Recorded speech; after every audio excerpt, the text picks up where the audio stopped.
बिस्मिल्लाहिर्रहमानिर्रहीम अल्हम्दुलिल्लाहि रब्बिल आलमीन वस्सलातु वस्सलामु अला सय्यिदिल मुरसलीन मुहम्मदिन व आलिहि वसहबिहि अजमईन रब्बिश्रह ली सदरी व यस्सिर ली अमरी वहलुल उक़दतम मिन लिसानी यफ़क़हू क़ौली। आज हम इंशाअल्लाह सूरतुल मुमिनून का सेशन नंबर 4 कर रहे हैं। आज जो है वो 9 शव्वाल है 1447 हिजरी और 29 मार्च 2026 और हम कर रहे हैं इंशाअल्लाह सूरतुल मुमिनून का सेक्शन नंबर 4। तो सेशन नंबर 4 अब से पहले हमने 3 सेशन किए हैं सूरतुल मोमिनून के, और सूरतुल मोमिनून में असल में अल्लाह तबारक व तआला ने इंसान की पैदाइश का मकसद बताया है कि भाई तुम पैदा क्यों हुए हो। तो ये बताया है कि कामयाब हर आदमी की कोशिश होती है वो कामयाब हो जाए। तो जो कामयाब हैं क़द अफ़लहल मोमिनून, मोमिनून कामयाब हो गए। वो कौन है? उनकी 7 कैरेक्टरिस्टिक्स बताई हैं। क्या है? नंबर 1, जो अपनी नमाज में खुशू इख्तियार करते हैं, यानी तवज्जो से नमाज पढ़ते हैं। दूसरे कौन है? जो बेकार की बातों से मुंह मोड़ते हैं। तीसरे, जो ज़कात देते हैं। चौथे, जो अपनी शर्मगाहों की हिफाजत करते हैं। और छठा, जो अपनी अमानतों की हिफाजत करते हैं और अपने अहद का पास रखते हैं। और 7वां, जो अपनी नमाजों की निगरानी करते हैं।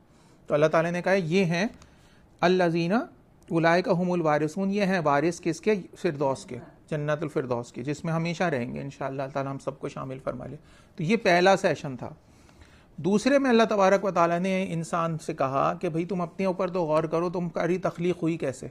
तो पूरा प्रोसेस जो 7 स्टेजेस का है वो अल्लाह ताला ने बताया।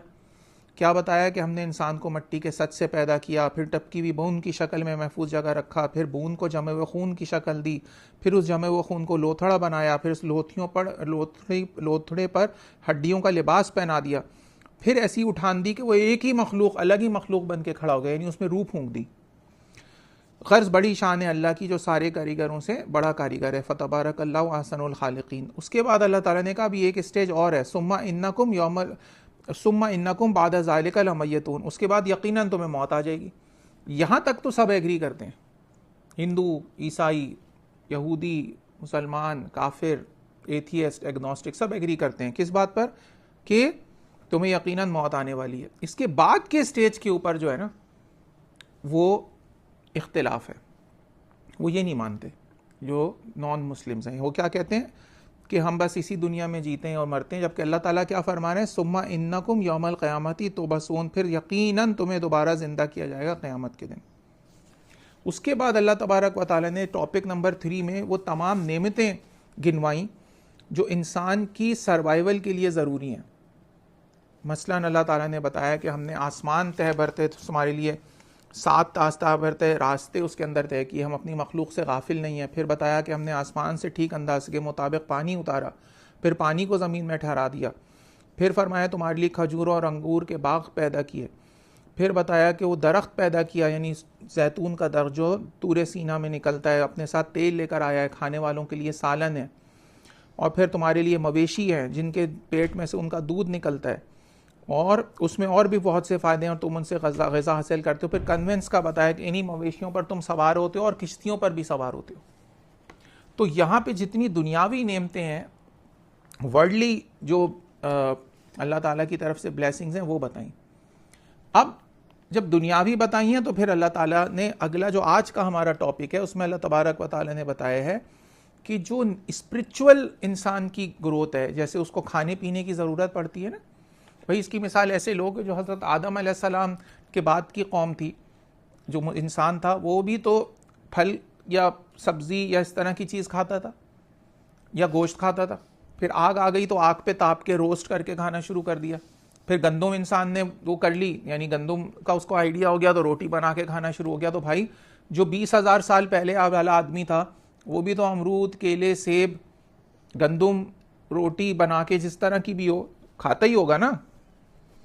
तो ग़िज़ा तो वही है, उसको बनाने का तरीक़ा तब्दील हो गया। अब वो आपकी मंचूरियन, चिकन मंचूरियन राइस आ गई, आपके सूप आ गए, आपका वो स्टेक आ गया, मगर गोश्त तो वही है ना।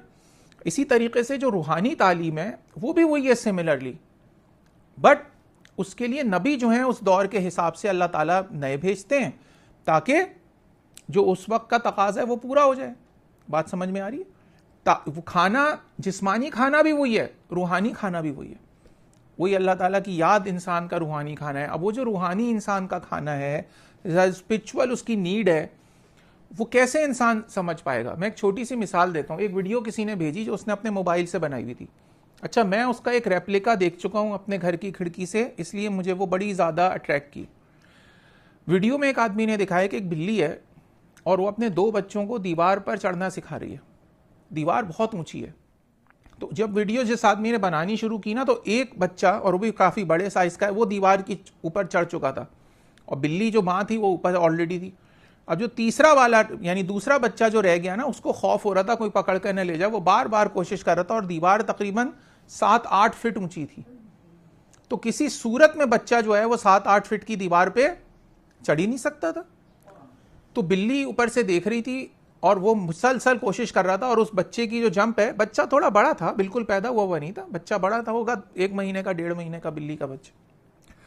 वो बच्चा मुसलसल जंप लगाने की कोशिश कर रहा था, लेकिन बस वो 1 फुट की जंप लगा लेता था, बहुत हो गया। एक दफ़ा 1.5 फीट की जंप लगाई, हर दफ़ा नीचे गिरता था। बिल्ली ने 6 या 7 मौके दिए उसको। जब वो नहीं चढ़ पाया तो बिल्ली नीचे उतर के आई और उसी दीवार के बराबर में एक दीवार थी जिसपे के रफ सा प्लास्टर हुआ था। ये वाली दीवार पे तो चिकना सा पेंट था, उस पर रफ सा प्लास्टर था।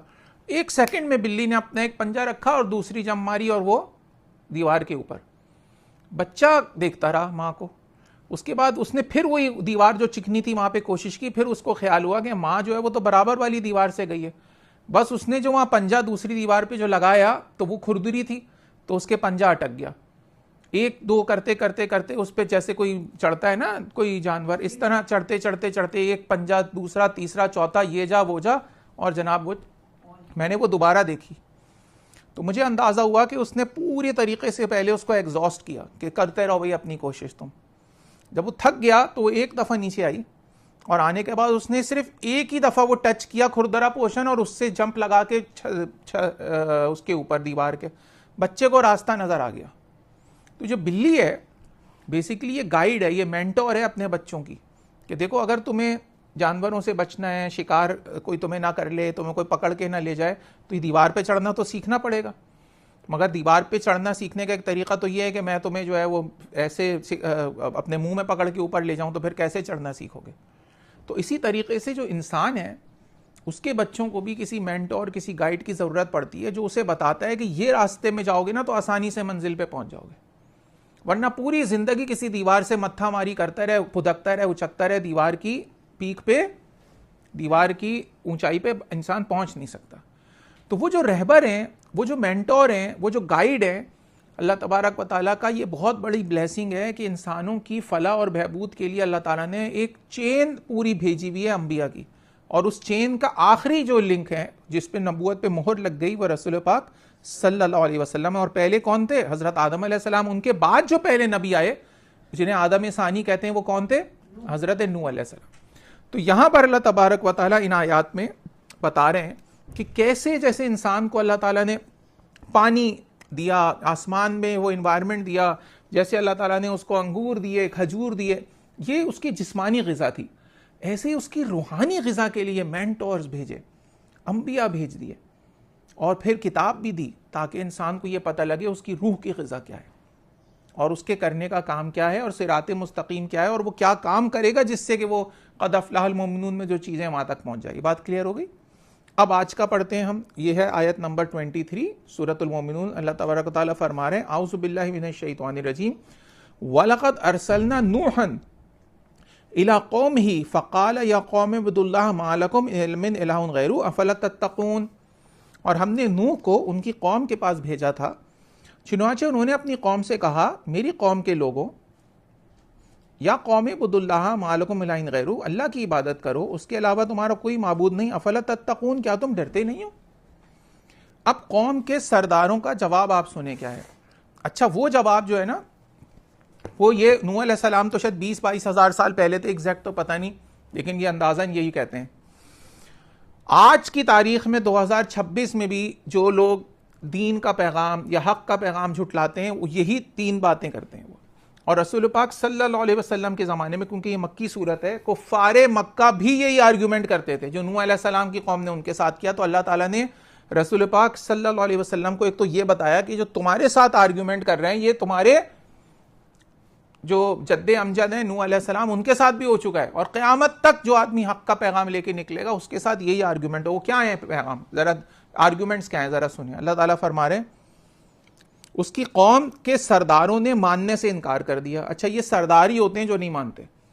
कोई भी आप हक का पैगाम लेके निकलें, ये जो चीफ्स है ना, चीफ्स, वो क्यों नहीं मानते? चलो बताओ, कोई बताएगा क्यों नहीं मानते ये सरदार? बताओ।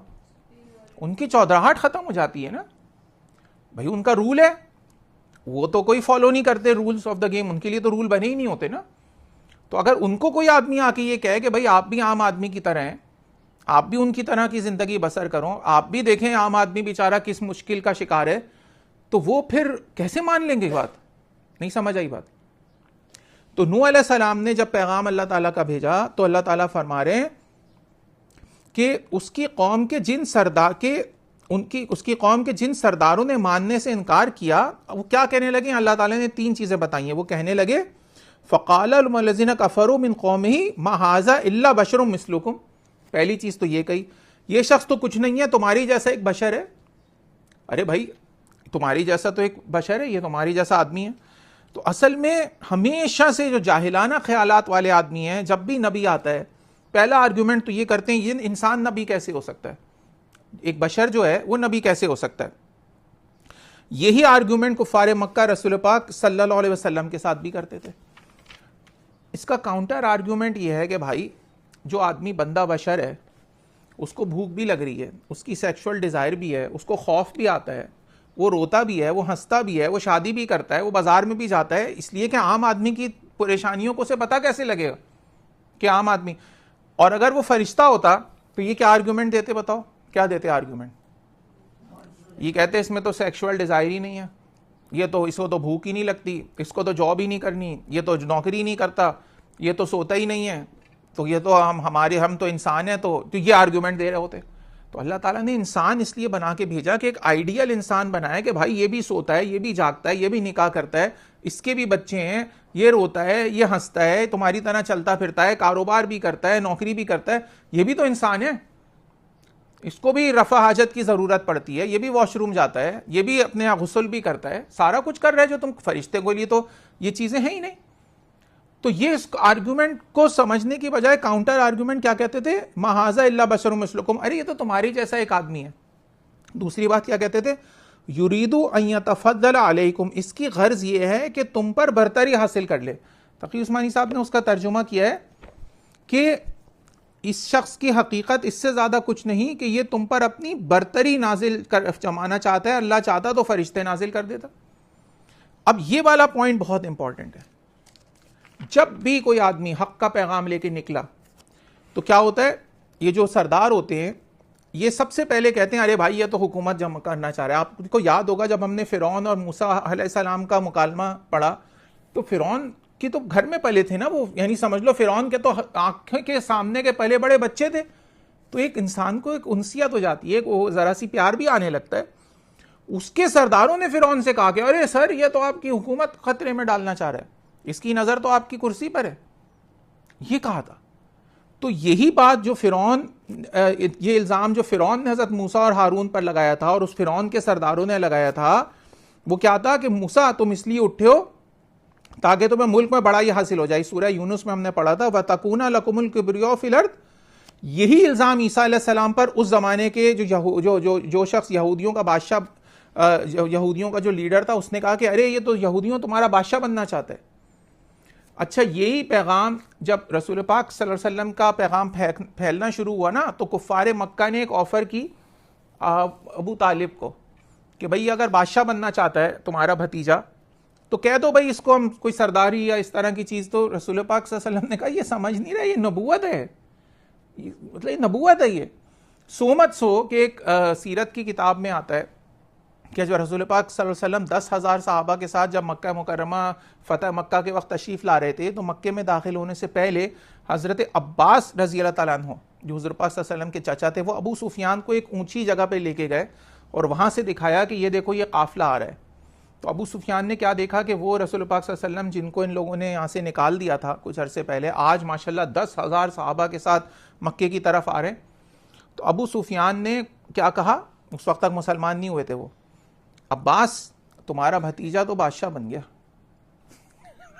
तुम्हारा भतीजा तो, उनके जहन में उस वक्त तक यही था। फिर अब्बास ने कहा कि अरे भाई ये बादशाहत नहीं है, नबूवत है।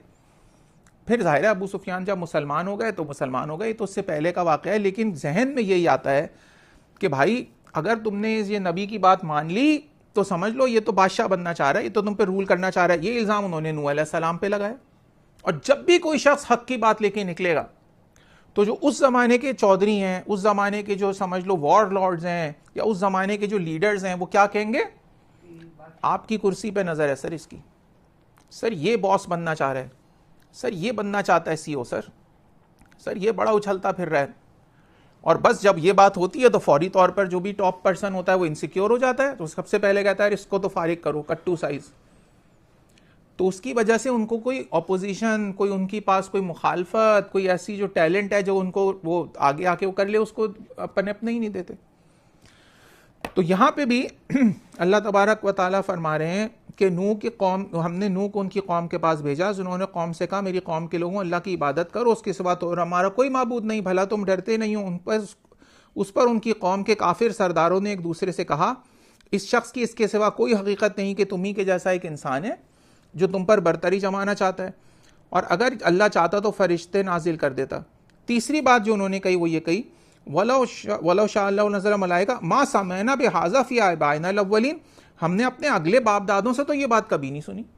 अरे भाई अगर तुम्हारे बाप दादा हक पे नहीं होते तो, कोई हिंदू है अगर और उसको कोई आदमी कहे कि भाई तुम ये इतने सारे खुदाओं की पूजा कर रहे हो, कभी सांप की कर रहे हो, कभी बंदर की कर रहे हो, कभी गाय की कर रहे हो, उसकी बजाय अल्लाह तबारक व तआला की करो। वो शेर है ना, रब का शुक्र अदा कर भाई जिसने तुम्हारी गाय बनाई, गालिबन इस्माइल मीठी साहब का है शायद, रब का शुक्र अदा कर भाई जिसने तुम्हारी गाय बनाई, जिसने गाय बनाई है उसका शुक्र अदा करो, गाय के क्या पूजा पे लगे वो। तो वो क्या जवाब देते हैं इसके जवाब में, भाई हमने अपने बाप दादा को गाय की पूजा करते हुए देखा है। तो भाई अगर वो हक पे नहीं हुए तो, यही आर्ग्यूमेंट नूह अलैहिस्सलाम की कौम ने भी कहा कि ये बात तो हमने अपनी बाप दादा से कभी नहीं सुनी। अब सवाल ये है कि इनको डिस्कार्ड कैसे करें नूह अलैहिस्सलाम को, क्योंकि लोग देख रहे हैं कि भाई नेक आदमी है, किसी कोई तंग नहीं करते, कोई ऐसा नहीं करते, तो अब इनकी बात को डिस्कार्ड कैसे करें। तो ये भी स्टैंडर्ड फॉर्मूला है। वो क्या कहा इन्होंने, इनको कहा इन हुआ इल्ला रजुलुम बिही जिन्नतुन फतरबसु बिही हत्ता हीन।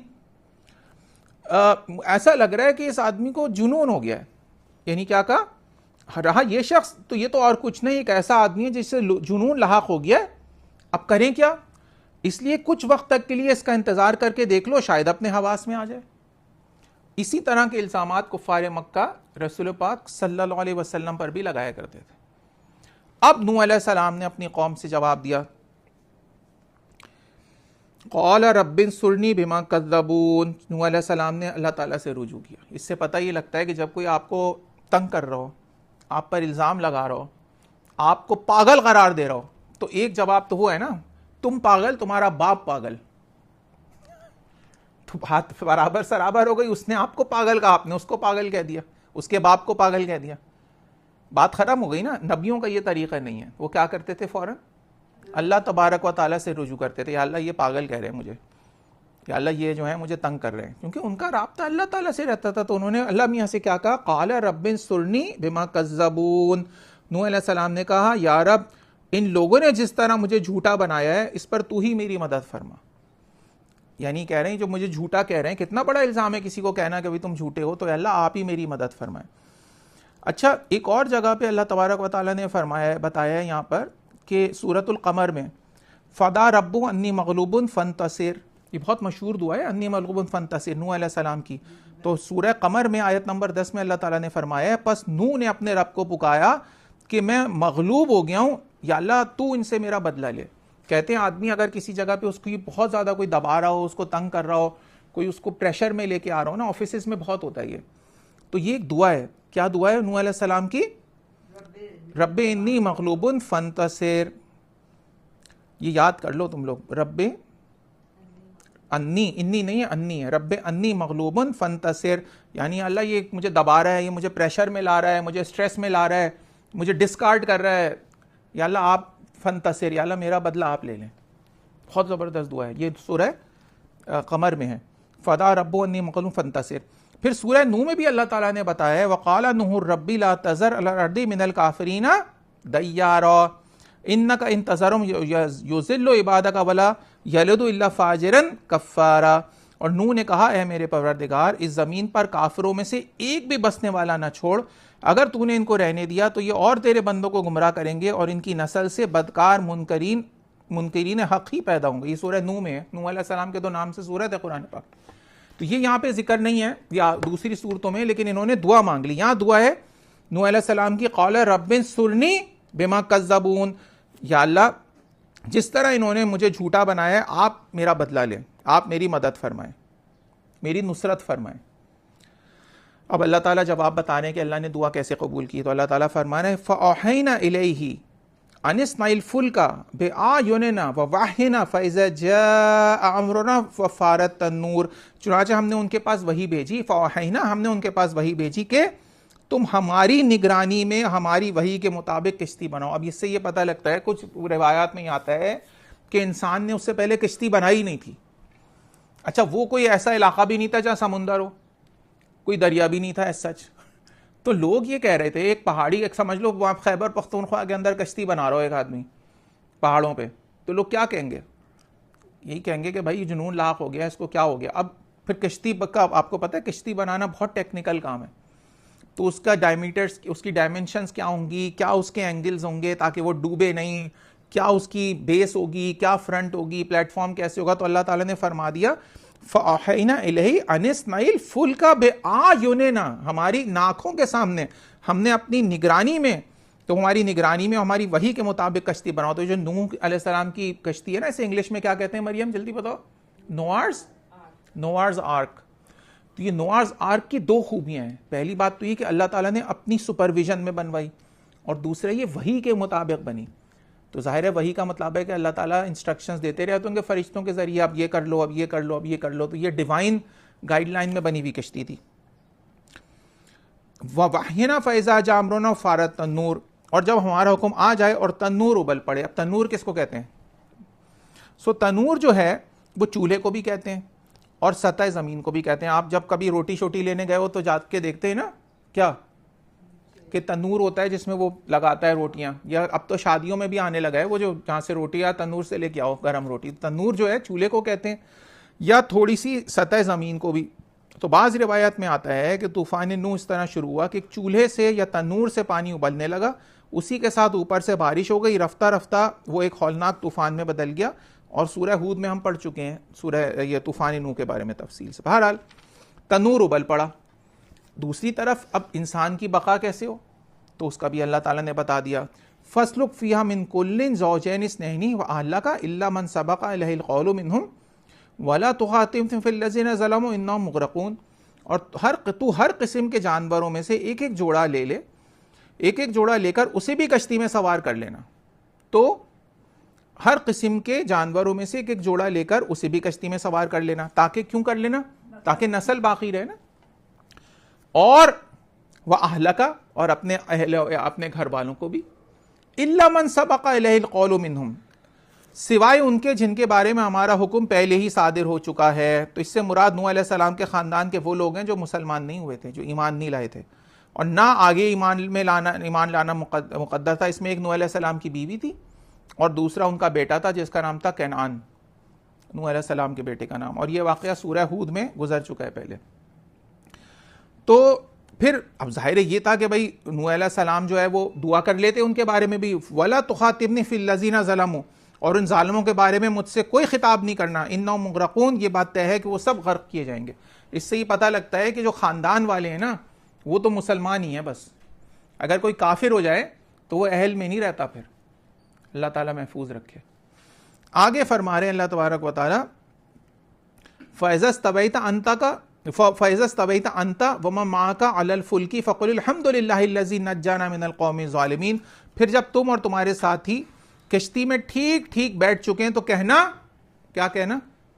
फ़क़ुलिल हम्दुलिल्लाहिल्लज़ी नज्जाना मिनल क़ौमिज़ ज़ालिमीन, शुक्र है अल्लाह का जिसने हमें ज़ालिम लोगों से निजात फरमाई। इससे एक अल्लाह ताला ने एक मैनरिज़म सिखा दिया, एक तमीज़ सिखा दी कि जब इंसान गाड़ी में बैठे, मोटरसाइकिल पे बैठे, कार में बैठे, जहाज़ में बैठे, कश्ती में बैठे, ये तो कश्ती में बैठे हैं ना, तो जिन फसाद से, जिन मुश्किल परेशानियों से उसको निजात मिल रही हो, फ़ौरन अल्लाह तबारक व तआला की तरफ रुजू करे। हालांकि कश्ती अपने हाथ से बनाई है, कोई फरिश्ते नहीं उतरे कश्ती बनाने के लिए। तो जहन में क्या आ सकता है आदमी के, बताओ? देखा मैंने कैसी कश्ती बनाई, मेरी कश्ती कितनी अच्छी, नहीं, फ़ौरन नज़र कहा कि अल्लाह तबारक व तआला की तरफ रखो और क्या कहो, फ़क़ुलिल हम्दुलिल्लाहिल्लज़ी नज्जाना मिनल क़ौमिज़ ज़ालिमीन, शुक्र है अल्लाह का जिसने हमें ज़ालिम लोगों से निजात अता फरमाई। कोई आदमी किसी जगह पे कहीं और बिजनेस कर रहा हो या जॉब कर रहा हो, कोई इलाका ऐसा हो जहाँ पे उसको लोग तंग कर रहे हो, उस जगह पे अल्लाह तबारक व तआला से वो दुआ करे और अल्लाह ताला उसको निजात दे दे, तो फिर ये दुआ रेलिवेंट बन जाती है। क्या कि रब, ये दुआ हुई कि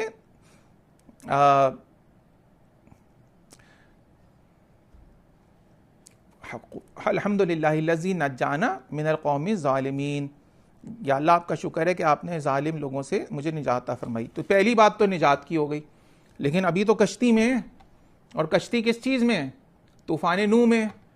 तो अब एक और दुआ भी सिखा दी। वो दुआ क्या है, वक़ुल रब्बि अंज़िलनी मुनज़लन मुबारकन व अंता खैरुल मुनज़िरीन, और कहना या रब मुझे ऐसा उतरना नसीब कर जो बरकत वाला हो और तू बेहतरीन उतारने वाला है। इसका मतलब है कि जिनसे निजात हासिल की उस पर शुक्र कर दिया, और अब आगे उतरेंगे कहाँ भाई, अभी तो तूफान में है, रुकेंगे कहाँ, तो वो भी दुआ अल्लाह से कर ली। तो सबक क्या मिला, जब किसी जालिम से निजात मिले उस पर शुक्र भी अल्लाह का, और जो आगे की मंजिलें हैं उनके ऊपर भी अल्लाह ताला से दुआ कि अल्लाह आगे पता नहीं क्या हो, आप ही मेरी मदद कर दें। देखो असल में कुरान पाक हमें ये सिखाना चाह रहा है कि जो मकसद है ना असल में पैगंबरों को भेजने का और इस कुरान पाक को पढ़ने का, वो सिर्फ एक है। ज़िंदगी में दो ही सिनेरियोज होते हैं, तीसरा होता ही नहीं। पहला सिनेरियो क्या है, अपनी मर्जी के मुताबिक बात नहीं हो रही हो, आदमी जो चाहता है वो नहीं हो रहा हो, जिन हालात में वो चाह रहा है मैं रहूँ, जिस तरह की वो चाह रहा है, कोई और उसकी ख्वाहिशात हैं, तो उसकी ख्वाहिशात के मुताबिक तो वो क्या करेगा, स्ट्रेटजी क्या होगी, जल्दी बताओ, बताओ ना, सब्र और उस मुश्किल से निजात। तो किससे मांगेगा वो, अल्लाह मियाँ से। और जब वो निजात मिल जाए और वो नए सफ़र का आगाज़ करे, अपनी नई एक समझ लो जॉब स्टार्ट कर रहा है या नए ज़िंदगी के सफ़र में कोई नया आगाज़ कर रहा है, एक नई जर्नी पे एम्बार्क ऑन हो रहा है, तो अब क्या करेगा, फिर दुआ मांग रहा है अल्लाह मियाँ से।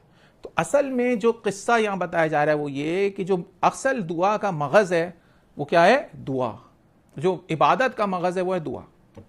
दुआ आदमी उठते बैठते चलते फिरते हर वक्त अल्लाह ताला से बातें करता रहे। कि एक दुआ क्या अल्लाह ताला सिखा रहे हैं यहाँ पे ये कि पहले तो ये दुआ मांग लो, अल्हम्दुलिल्लाहिल्लज़ी नज्जाना मिनल क़ौमिज़ ज़ालिमीन, या अल्लाह आपका शुक्र है ज़ालिमों से पनाह दे दी। लेकिन अब तो तुम कश्ती में सवार हो, इसकी भी दुआ मांग लो, वक़ुल रब्बि अंज़िलनी मुनज़लन मुबारकन व अंता खैरुल मुनज़िरीन, या अल्लाह मुझे ऐसा उतरना नसीब करना जो बरकत वाला और तू बेहतरीन उतारने वाला है। ये सब बता के अल्लाह ताला बता रहे हैं ये निशानी है, इन्ना फ़ी ज़ालिका लआयातिन व इन कुन्ना लमुब्तलीन, इस सारे वाक़े में बड़ी निशानियाँ हैं और यकीनी बात है कि आजमाइश तो हमें करनी ही थी। यानी ये दुनिया तो आजमाइश की जगह है, यहाँ तो होनी है आजमाइश। आगे फरमा रहे हैं अब क्या हुआ फिर उसके बाद, सुम्मा अंशाना मिन बादिहिम क़रनन आख़रीन, फिर उनके बाद हमने दूसरी नस्लें पैदा की। अब ये बात यहाँ तक जो आयत नंबर 30 तक नूह अलैहिस्सलाम का वाक़या कंप्लीट हुआ है, इसमें एक चीज़ ज़रा जहन में रखें, और वो ये कि अल्लाह ताला यहाँ पर कह रहे हैं सुम्मा, यहाँ पर पूरा किस्सा सुनाने के बाद अल्लाह ताला कह रहे हैं इन्ना फ़ी ज़ालिका लआयातिन व इन कुन्ना लमुब्तलीन, इस किस्से में तुम्हारे लिए इबरत है, एक निशानी है। क्या निशानी है, क्या इबरत है? मुफस्सिरीन बताते हैं कि इसमें सबसे बड़ी निशानी और सबसे बड़ी आयत, तक़ी उस्मानी साहब ने भी जो दर्स अभी रमज़ान मुबारक में सूरतुल मोमिनून का दिया उसमें बताया कि कुरान पाक से पता चलता है कि नूह अलैहिस्सलाम ने, कोई गैस करेगा कितने अरसे तबलीग की थी? एनी गैस, कितने अरसे की थी बताओ? 5, हाँ 950 ईयर्स। कितने अरसे? 19 साल नहीं, 950, यानी 1000 से 50 साल कम। 1000 ही समझ लो, लेकिन कुरान पाक ने स्पेसिफिकली बताया है कि 950 साल की। अब सवाल ये कि 950 साल में कितने लोग मुसलमान हुए? तो कुछ रिवायात में आता है जो तक़ी उस्मानी साहब ने कोट की, अगर वो रिवायात, तक़ी उस्मानी साहब ने कहा कि भाई अगर ये रिवायात सही हैं, और रिवायात में आता है 80 लोग मुसलमान हुए, सिर्फ 80। तो चलो अगर आप 80 की जगह राउंड ऑफ करने के लिए 95 भी कर लो, तो मरियम क्या बन रहा है, पर रन रेट क्या बन रहा है, पर 100 ईयर्स कितने लोग मुसलमान हो रहे हैं? एक आदमी। 100 ईयर्स गुजरे, एक आदमी मुसलमान। और अगर 80 है तो कितने? 10 ईयर्स, सॉरी 10 ईयर्स में उम्र, आर यू श्योर? 80 पे, अच्छा 10 का रेशो, हाँ, तो 10 साल में एक आदमी। अब आप सोचो 10 साल मेहनत कर रहा है कोई आदमी, एक आदमी मुसलमान हो रहा है, फिर 10 साल मेहनत की, फिर एक आदमी मुसलमान हो रहा है, तो फ्रस्ट्रेट हो जाएगा ना। तो आजकल का जो दौर है वो इंस्टाग्राम का दौर है, फेसबुक का दौर है, स्नैपचैट का दौर था, टिकटॉक का है। उसमें एक चीज देखी जाती है जब कोई पोस्ट करता है, क्या कहते हैं उसको? व्यूज कितने, फॉलोअर्स कितने, सब्सक्राइबर्स कितने। अब किसी ने कोई चीज पोस्ट की और पता ये लगा कि 950 साल से पोस्ट हुआ है और 80 इसके सब्सक्राइबर्स हैं, तो आजकल की दौर में आदमी यही कहेगा ना कि कामयाब हुए या नाकाम हो गए। आजकल के क्राइटेरिया में तो यही कहेगा यार इनका चला नहीं मामला, ज्यादा बात चली नहीं कोई। ये दुनियावी क्राइटेरिया है। जो अल्लाह ताला यहां सबक सिखा रहे हैं वो ये कि नूह अलैहिस्सलाम ने अपने जिम्मे का काम किया, 950 साल तबलीग की, रिवायत के मुताबिक अगर वो सही है तो 80 लोग मुसलमान हुए, यानी 10 साल में एक आदमी, और पूरी जिंदगी की तकलीफ में 80 आदमी। तो कामयाब हुए या नहीं हुए? बिल्कुल कामयाब हो गए। क्यों? कि एक हदीस है जिसका मफहूम है कि अगर तुम्हारी वजह से एक आदमी भी हिदायत पर आ जाए तो ये तुम्हारे लिए सुर्ख ऊंटों से बेहतर है। अच्छा, सुर्ख ऊंट उस जमाने में सबसे हाई एंड और सबसे रेयर कमोडिटी थे। जिसके पास सुर्ख ऊंट होता था पता चलता था। तो आज की एग्जांपल मैं ऐसे दे दूं, अगर किसी के पास रेड फेरारी हो, if somebody owns a red Ferrari, आप कहोगे यार, तो अगर कोई ये कहे कि एक आदमी अगर तुम्हारी वजह से हिदायत पे आ जाए, कितने लोग? एक आदमी हिदायत पे आ जाए, तो ये रेड फेरारी से बेहतर है आज के कॉन्टेक्स्ट में। हदीस में तो सुर्ख ऊंटों से। सबक क्या मिला हमें? सबक ये मिला कि हमारे जिम्मे पैगाम पहुंचाना है, हमारे जिम्मे पैगाम पहुंचाना है। जब हम कोई तबलीग का काम कर रहे हो, कोई नेकी की बात बता रहे हो, कोई माने या ना माने, वो जो एक शेर हम बार बार पढ़ते हैं वो क्या है? माली दकम पानी लाना पर पर मुश्का पावे। माली का काम है पानी लाना, मुश्कें ला रहा है भर भर। मालिक दा काम फूल फल लाना, लावे या ना लावे। मालिक का काम है फल और फूल लाना, लाए ना लाए, हम पर मुश्का डालते रहेंगे। माली दा काम पानी लाना पर पर मुश्का पाओ। हमारा माली का काम है कि वो मुश्कें लाए और पानी डालता रहे, उसमें फल आने नहीं आने वो मालिक का काम है। तो आजकल के दौर का सबसे बड़ा फितना यह है कि जब कोई चीज पोस्ट होती है यूट्यूब पे या इंस्टाग्राम पे, सबसे पहले देखते हैं भाई इसके सब्सक्राइबर कितने हैं। इससे कोई, अल्लाह तबारक व ताला ने जो हमें टास्क दिया है, क्योंकि अब तो नबी कोई आएगा नहीं, तो जाहिर है जो मुसलमान हैं वो अपने जूरिसडिक्शन में जिम्मेदार हैं। तुम जिम्मेदार हो अपनी टीम के, ऑफिस में तुम जिम्मेदार हो अपने दोस्तों के, अपने छोटे बहन भाइयों की। जो माँ बाप हैं वो अपने बच्चों के जिम्मेदार हैं। तो हर आदमी अब जिम्मेदार है नबियों का पैगाम पहुंचाने के लिए अपने सर्कल ऑफ इन्फ्लुएंस में। उसमें वो ये ना देखे कि यार मेरी टीम में तो 12 लोग हैं, मैंने सबको बताया था, एक आदमी पर असर हुआ, बाकी तो सुन ही नहीं रहे। अरे बाबा, एक भी हो गया तो तुम कामयाब हो गए, बस you are through, you are successful. क़द अफ़लहल मोमिनून, उनमें एक आदमी भी हो गया, और वो तो अल्लाह ही चुनता है उसको। तो जब भी कोई हक का पैगाम पहुंचाओ, कोई नेकी की बात करो, ये जहन में नहीं रखना कि वो तो फलाना, अरे भाई अल्लाह के हाथ में। जब नूह अलैहिस्सलाम की 950 साल की तबलीग में तकरीबन 80 लोग मुसलमान हुए हैं, तो हम किस खाते में? लिहाजा सबसे बड़ा लेसन यह है कि पैगंबरों का आने का मकसद इस दुनिया में बादशाहत कायम करना नहीं है, इक़्तिदार हासिल करना नहीं है। उनका मकसद है लोगों का अल्लाह ताला से राब्ता जोड़ना। उनका मकसद है ताल्लुक़ मा अल्लाह। और कोई भी शख्स मुसलमान अगर अपने घर वालों का, अपने बच्चों का, अपने माँ बाप का, अपने टीम मेंबर्स का, अपने ऑफिस के लोगों का, अपने घर के लोगों का, अपने आमाल से, अपने रोल मॉडल से, अपनी बातों से अल्लाह से रास्ता जोड़ दे, तो उसका काम पूरा हो गया। इक़्तिदार हासिल हो नहीं हो, यह मकसद था ही नहीं। कामयाबी किस चीज से? पैगाम पहुंचाने से। वमा अलैना इल्लल बलागुल मुबीन, हमारे जिम्मे तो पैगाम पहुंचा देना है बस। ये मैं इतना जोर इस पर इसलिए दे रहा हूं कि भाई आजकल का सबसे बड़ा फितना यह है कि लोगों ने ये कहना शुरू कर दिया है, अरे भाई हमने तो बच्चों को कहना ही छोड़ दिया, वो सुनते ही नहीं। अरे बाबा, आपके जिम्मे सुनाना ही तो था सिर्फ, वो सुने नहीं सुने, आप सुनाते तो रहो। मुफ्ती महमूद अशरफ साहब रहमतुल्लाह, अल्लाह ताला उनके दराजात बुलंद फरमाए, फरमाते थे कि मेरी बहन ने एक दफ़ा मुझसे कहा कि मैं बच्चों से कहती रहती हूँ, अब तो मैं इतना थक गई हूँ, कहती हूँ कहना छोड़ दूँ। तो कहने का बाजी आपा ये जुल्म मत करना। अब सुनो जरा ये जुमला जहन में गौर से। उन्होंने फरमाया कि कान पड़ी आवाज वक्त पर काम आती है। क्या मतलब हुआ? बाज दफा वालिद वालदा, भाई बहन, अम्मा अब्बा, दादा दादी, नाना नानी कोई बात कह देते हैं, उस वक्त आदमी तवज्जो भी नहीं देता। जब उस काम का वक्त पड़ता है ना, अल्लाह ताला याद दिला देते हैं। ये बहुत होता है, अरे यार मेरे अब्बू ने ये कहा था, ये नहीं करना। उस वक्त समझ नहीं आ रहा था, 25 साल बाद याद आया। लेकिन अब्बा ने अगर कही नहीं होती है बात कि ये काम नहीं करना, तो कान पड़ी आवाज वक्त पे कैसे याद आती? तो हमारे जिम्मे कान में आवाज डाल देना है बस। बाकी अल्लाह के हाथ में, जिसको हिदायत दे दें। और अगर एक को भी मिल गई तो बेड़ा पार है।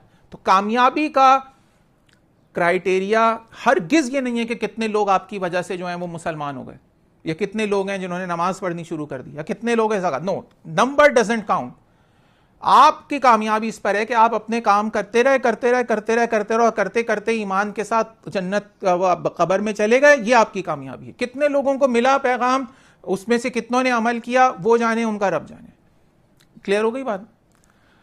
फिर अल्लाह ताला ने दूसरे पैगंबरों का बता रहे हैं। फिर उनके बाद हमने दूसरी नस्लें पैदा की, उन्हीं के दरमियान उन्हीं में से एक शख्स को रसूल बना के भेजा। अब इसमें इख्तिलाफ है, कुछ मुफस्सिरीन कह रहे हैं कि जो एक शख्स कहा गया है, या तो ये हो सकते हैं हजरत हूद अलैहिस्सलाम, या क्योंकि बाज लोगों ने बताया, या हो सकते हैं हजरत सालेह अलैहिस्सलाम, क्योंकि आगे फरमाया जा रहा है कि सैहा का लफ्ज़ है यहाँ पे, उन पे जो अजाब आया, यानी एक चीख थी, चिंगाड़ थी। तकी उस्मानी साहब ने लिखा है कि कुरान पाक ने पैगंबर का नाम यहाँ पे नहीं लिया, लेकिन ज़्यादा जाहिर ये है कि इससे मुराद हज़रत सालेह अलैहिस्सलाम है, जिन्हें कौम समूद की तरफ भेजा गया था। क्योंकि आगे आयत नंबर 40 में फरमाया कि उनको एक सैहा या चिंगाड़ जो है उसने उनकी कौम को हलाक किया। लेकिन बाज़ मुफस्सिरीन का कहना है कि जो सीक्वेंस है उसमें नूह अलैहिस्सलाम के बाद हूद अलैहिस्सलाम ही आते हैं, कुरान पाक का जो अंदाज़ है। तो वो कहते हैं शायद हज़रत हूद अलैहिस्सलाम हो, जिन्हें कौम आद की तरफ भेजा गया था, और चिंगाड़ से मुराद वो अजाब हो जिसके साथ यकीनन खौफनाक अजाब भी होगी। दोनों का तारुफ हम सूरह आराफ और सूरह हूद में ऑलरेडी पढ़ चुके हैं। यहाँ पे अल्लाह ताला बरसबील तस्किरा एक तस्किरा कर रहे हैं कि नूह अलैहिस्सलाम के बाद भी एक शख्स को रसूल बना के भेजा, जिसने कहा, क्या कहा? अल्लाह की इबादत करो, उसके सिवा तुम्हारा कोई माबूद नहीं, भला तुम डरते नहीं हो। अब अगेन उनके सरदार आ गए, वकाल अल मलाउ। ये असल जो वो है फितना सरदारों से होता है, क्योंकि ये सरदार मुसलमान हो गया तो पूरा कबीला हो जाएगा। वकाल अल मलाउ, उनकी कौम के वो सरदार जिन्होंने कुफर अपना रखा था और जिन्होंने आखिरत का सामना करने को झुटलाया था, और जिनको हमने दुनियावी जिंदगी में खूब ऐश दे रखा था। ये भी बड़ा इंपॉर्टेंट पॉइंट है भाई। ये जो सरदार होते हैं आमतौर पे, इनके महल होते हैं बड़े बड़े, इनके होते हैं पैलेसेस, इनके पास होती हैं गाड़ियां, इनके होते हैं नौकर चाकर, और दुनिया जहान की नेमतें इनके दस्तरखान पर मौजूद होती हैं। बड़े बड़े मुल्कों में इनके अपार्टमेंट्स होते हैं, इनकी बिल्डिंगें होती हैं, इनके कारोबार चल रहे होते हैं। तो जब इतना कुछ नजर आ रहा होता है आदमी को, तो वो ये कैसे सोच सकता है? तो अल्लाह ताला फरमा रहे हैं उनकी कौम के वो सरदार जिन्होंने कुफर अपना रखा था, जिन्होंने आखिरत का सामना करने को झुटलाया था, जिनको हमने दुनियावी जिंदगी में खूब ऐश दे रखा था, उन्होंने एक दूसरे से कहा उन नबी के बारे में, या तो हज़रत सालेह अलैहिस्सलाम थे, हज़रत हूद अलैहिस्सलाम, इस शख्स की हकीकत इसके सिवा कुछ नहीं कि ये तुम्हारी जैसा एक इंसान है। वही वाला पॉइंट जो पहले नूह अलैहिस्सलाम का कहा, जो चीज़ तुम खाते हो ये भी वही खाता है, जो तुम पीते हो वो ये भी पीता है। अगर कहीं तुमने अपने ही जैसे एक इंसान की बात मान ली तो तुम बड़े घाटे का सौदा करोगे। भला बताओ, ये शख्स तुम्हें डराता है कि जब तुम मर जाओगे और मिट्टी और हड्डियों में तब्दील हो जाओगे तो तुम्हें दोबारा ज़मीन से निकाला जाएगा? जिस बात से तुम्हें डराया जा रहा है वो तो बहुत बईद है, यानी इम्पॉसिबल है, तकरीबन समझ से बिल्कुल दूर। अब जो इन्होंने बात की है वो है असल क्रक्स जो आज तक चला आ रहा है। इन सरदारों ने क्या कहा? इन हया इल्ला हयातुन दुनिया नमूतु व नहया व नहनु बिमबूसीन। अरे दुनिया की जिंदगी तो ये दुनिया की जिंदगी है, इसके सिवा और कुछ नहीं। हम यहीं मरते हैं, यहीं जीते हैं, और हमें दोबारा जिंदा नहीं किया जाएगा, हमें दोबारा जिंदा नहीं किया जा सकता। ये इतना खतरनाक फितना है। आजकल के दौर में लोग कहते हैं कि बड़े बड़े तरक्की याफ्ता मुल्कों में 70-80% आबादी एथियस्ट हो गई। ये झूठ है, ये बिल्कुल झूठ है। एथियस्ट नहीं है वो, एथियस्ट नहीं है। उनका खुदा है। उनका खुदा क्या है? उनका खुदा है उनका नफ्स, उनका खुदा है उनकी ख्वाहिशात, उनका खुदा है पैसा। ये खुदा है उनका। खुदा क्या होता है? खुदा वो होता है जिसकी बात मान के चलता है आदमी। उनका खुदा है उनका दिल, नाउजुबिल्लाह। और इस पे स्लोगन्स हैं। एक कोल्ड ड्रिंक है, उसका था क्या है, मन की मान, दिल की आवाज सुनो, जो मेरे दिल में आता है मैं करता हूं। कि क्या बकवास है, दिल में आता है मैं करता हूं। दिल में आए कि नंगा होके आदमी घूमना शुरू कर दे कपड़े उतार के, तो ऐसी तो लोग क्या कहेंगे। और कर रहे हैं लोग ये भी। आपको पता है एक न्यूडिस्ट मूवमेंट है जर्मनी के अंदर, उनका हजारों लोगों का नाउजुबिल्लाह इज्तिमा होता है, मादरजाद नंगे होकर पूरा सड़कों पे जुलूस निकालते हैं। जब आदमी की मत मारी जाती है तो वो तो कुछ भी कर लेता है। ये है वो क्या करें। तो ये ऐसा नहीं है कि किसी खुदा को नहीं मानते, ये मानते हैं, इनका खुदा है। और ये कुरान पाक में है कि क्या तुम्हें मफहूम बता रहा हूं, क्या तुमने ऐसे आदमी को देखा जिसने अपने नफ्स को अपना खुदा बनाया हुआ। इनका खुदा है, इनका खुदा इनका नफ्स है। जब दिल चाहे किसी को कत्ल कर दिया, जब दिल चाहे किसी के प्लॉट पे कब्जा कर लिया, जब दिल चाहे किसी को कुछ कर दिया। ये तो अपने आप को ही नाउजुबिल्लाह अपने नफ्स को खुदा समझे बैठे हैं। तो यही उन्होंने, अब इसके पीछे साइकोलॉजी क्या है, फलसफा क्या है, अल्लाह ताला बता रहे हैं कि इन सरदारों ने कहा इन हया इल्ला हयातुन दुनिया नमूतु व नहया वमा नहनु बिमबूसीन। जिंदगी तो उस दुनिया की जिंदगी के सिवा कुछ है ही नहीं। अगर किसी के जहन में यह आ जाए कि भाई दुनिया की जिंदगी सब कुछ है, तो तुम्हें पता है इससे फितना क्या होगा। एक आदमी है, वो ये समझे कि मेरा कोई हिसाब किताब नहीं होगा, वो जाए और उठा के एक बम मार दे, एटम बम, और 50 लाख आदमी मार दे। वो उसमें छोटे छोटे से दूध पीते हुए बच्चे हों, उसमें जानवर हों, उसमें परिंदे हों, बम मार दे, और एक बम और मार दे, एटम बम। अगर किसी को इस बात का ख्याल है कि अल्लाह तबारक व ताला, तो आपको पता है कि कुरान पाक में ये आता है कि अगर किसी शख्स ने एक इंसान की जान ली तो ये ऐसे है जैसे उसने सारी इंसानियत की जान ली। और ये तो ऐसे हैं जिन्होंने 50-60 लाख की ली और लिए चले जा रहे हैं, लिए ही चले जा रहे हैं, लिए ही चले जा रहे हैं। तो अगर क़यामत नहीं आनी और अल्लाह ताला ने इनका कोई हिसाब ही नहीं लेना, तो ये दुनिया के अंदर तो फिर कोई इंसाफ है ही नहीं। बस जिसके पास एटम बम है, जिसके पास ताकत है, वो जो चाहे बच्चियों को स्कूलों में कत्ल करता फिरे, किसी के शहर को तबाह कर दे, किसी के मुल्क को तबाह कर दे, छोटी छोटी बच्चियों को ले जाए आइलैंड के ऊपर, उनके साथ पीडो बन जाए, उनके साथ गंदी गंदी हरकतें करे, जो चाहे करता फिरे, और फिर ये भी कहे कि मुझसे अच्छा तो कोई आदमी नहीं है दुनिया का, तो मैं हूं बादशाह। तो अगर क़यामत आनी ही नहीं है, अगर दुनिया की जिंदगी सब कुछ है, तो फिर तो ये सब आसमान, जमीन, पौधे, अंगूर, बाग जो हम पढ़ रहे हैं, इसका मकसद क्या है? क्या है मकसद? कुछ मकसद नहीं है। ये बात का अकीदा रखना कि हमें मरने के बाद जिंदा होना है, क़यामत आनी है, अल्लाह ताला इनसे हिसाब लेंगे, यही तो उम्मीद है भाई, यही तो होप है। जो गरीब बच्चियां 150 बेचारी पढ़ नहीं थी मासूम, उन पे बम मार के आगाज किया जंग का, वो बच्चियां जो हैं छोटी छोटी बच्चियां थी यार, वो तो देख के रोना आ जाता है उनकी तस्वीरें। वो हिसाब नहीं लेंगी इस आदमी से जिसने उन पे बम मारा है। आएगा ना क़यामत का दिन, वही तो होप है, ये अल्लाह ताला बता रहे हैं। लेकिन ये सरदार क्या कहते थे, इन हया इल्ला हयातुन दुनिया नमूतु व नहया व नानु बिमबूसीन। दुनिया जिंदगी तो इसी, ये दुनिया की जिंदगी है और कुछ नहीं, यही हम मरते हैं और जीते हैं, हमें दोबारा जिंदा नहीं किया जाएगा। मैं आपको बताऊं, जो इस वक्त दुनिया का सबसे बड़ा चौधरी बना हुआ है, वहां बच्चों को जो तालीम दी जाती है वो ये, life is a party hard. आज एक वाकया आया है, दुनिया के अमीर तरीन लोगों के अंदर बेस्ट एवर गोल्फ प्लेयर कौन है? Tiger Woods. दुनिया की हिस्ट्री में टाइगर वुड्स से बेहतर कोई गोल्फ का प्लेयर पैदा ही नहीं हुआ। बड़ी बड़ी घड़ियों के ब्रांड्स ने जी, टाइगर वुड्स के नाम का गोल्फ कोर्स कहीं बन जाए ना, उस शहर की नियारे हो जाते हैं टाइगर वुड्स का बैकग्राउंड ये है भाईजान कि इनकी जो वालदा थी, वालिद का तो पता ही नहीं क्योंकि वो मरीन थे कोई, तो जिन लड़कियों के साथ सेक्स किया अमेरिकन मरीन्स ने जाके थाईलैंड में, उसमें से कुछ लड़कियां प्रेग्नेंट हो गई। जो वो प्रेग्नेंट हुई, उन्होंने केस किया कि भाई आप लोग यहाँ आए थे, मुंह मारी करके चले गए, इन बच्चों का क्या होगा? तो कुछ बच्चों को अमेरिका ने बुलाया था कि हाँ भाई ठीक है, हम अपने यहाँ रख लेंगे इनको। उनमें से एक ये टाइगर वुड्स भी, आप इसकी शक्ल देखें तो ये थाई लगता है क्योंकि इसकी माँ थाई थी, बाप अमेरिकन फौजी था, उसका पता ही नहीं है। उस शख्स ने इतना अच्छा गोल्फ खेला कि आज तक उससे अच्छा गोल्फ का खिलाड़ी पैदा नहीं हुआ। उसके बावजूद उसने अपनी वाइफ को चीट किया। उसके बाद केस हुआ और कल रात को यह आदमी ड्रंक ड्राइविंग के अंदर पकड़ा गया है और इसको पुलिस ने हिरासत में ले लिया।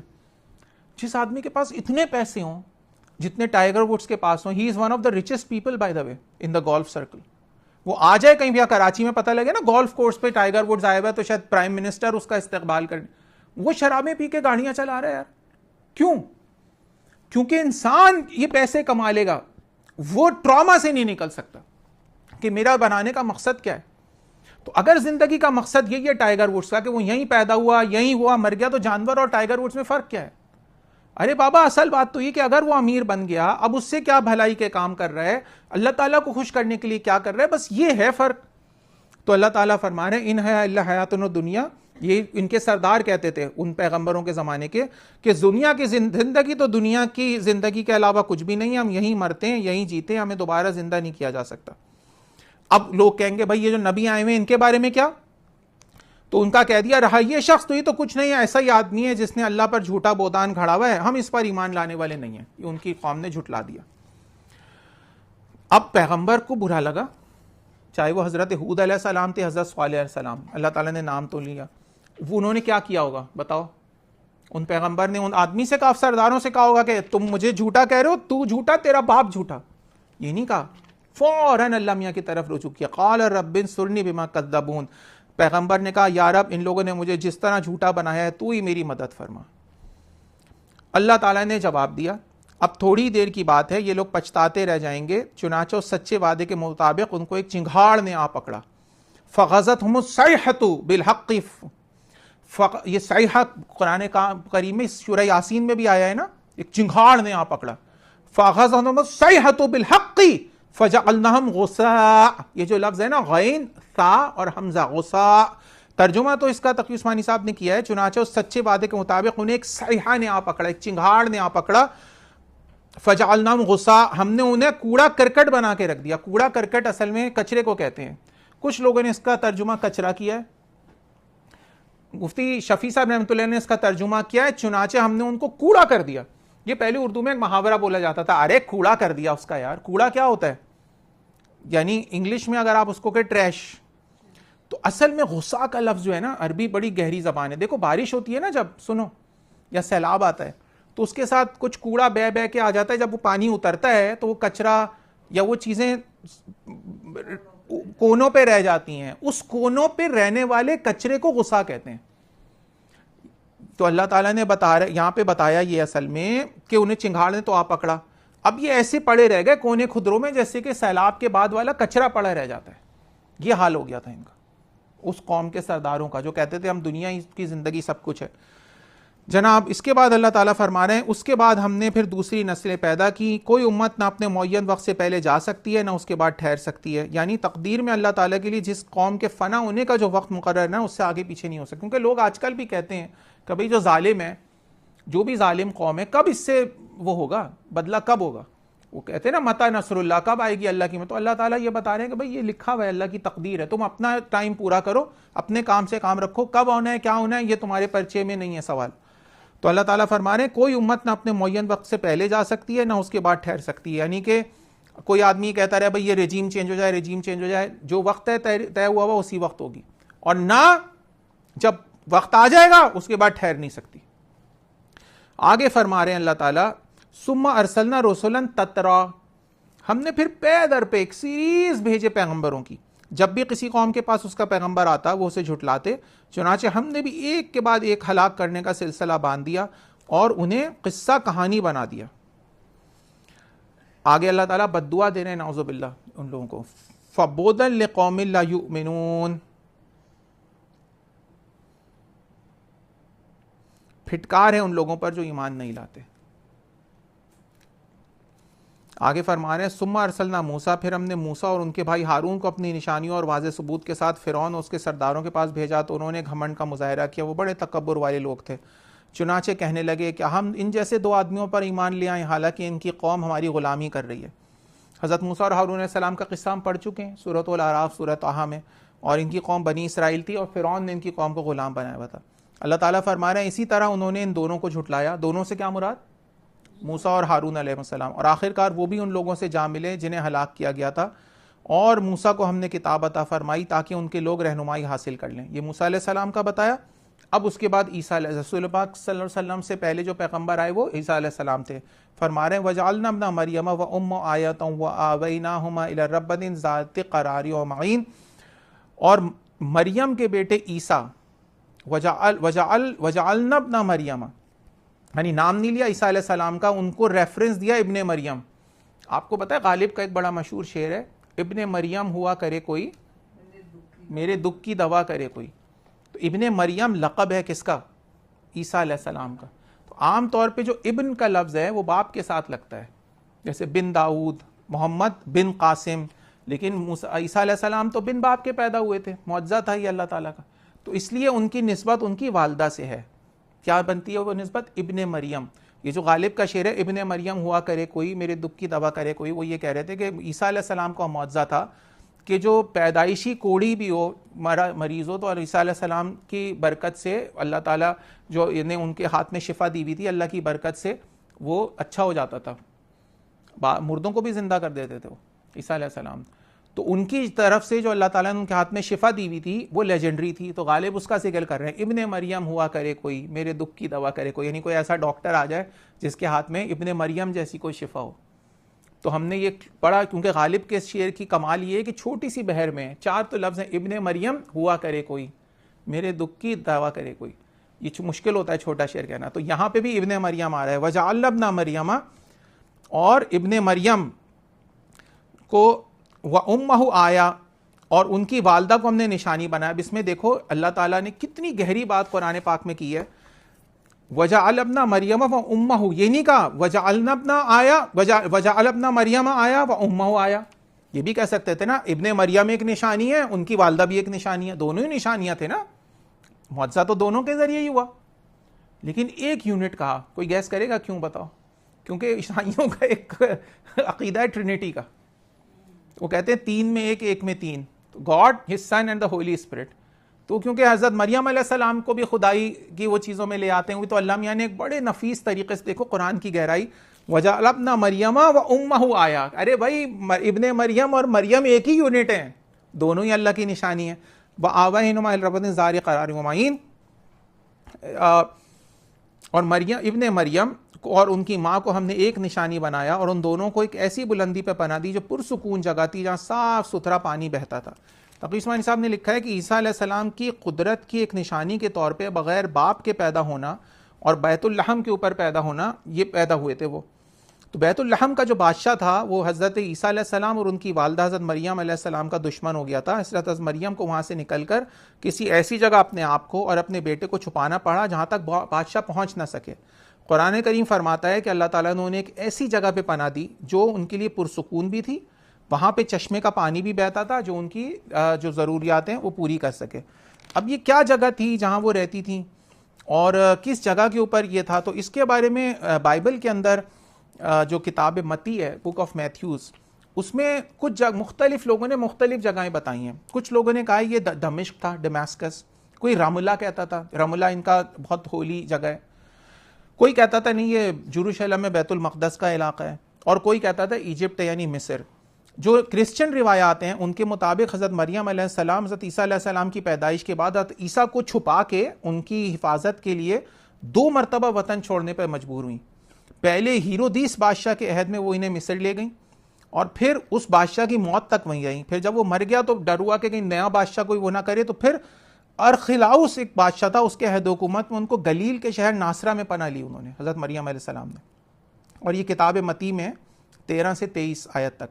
अब ये बात यकीन के साथ तो कह नहीं जा सकती कि कुरान करीम ने किस जगह को रबवा कहा है, लेकिन हमें मतलब पता होना चाहिए कि डिक्शनरी में रबवा बुलंद ज़मीन को कहते हैं जो हमवार हो और अपने गिरदो पेश के इलाके से थोड़ी सी ऊपर हो, यानी टीला हो एक तरीके का। ज़ात करार जो कुरान पाक ने फरमाया यहाँ पर, ज़ात करार, वजअलना इब्ना मरियम आयतों आयतहुमा इला रब्बिन ज़ात करार। ज़ात करार का मतलब है कि ऐसी जगह जहाँ पर करार लेने के लिए इत्मीनान से आदमी ज़िंदगी गुजार सके, बाफरागत ज़िंदगी गुजार सके, इत्मीनान सारी सहूलतें मौजूद हों।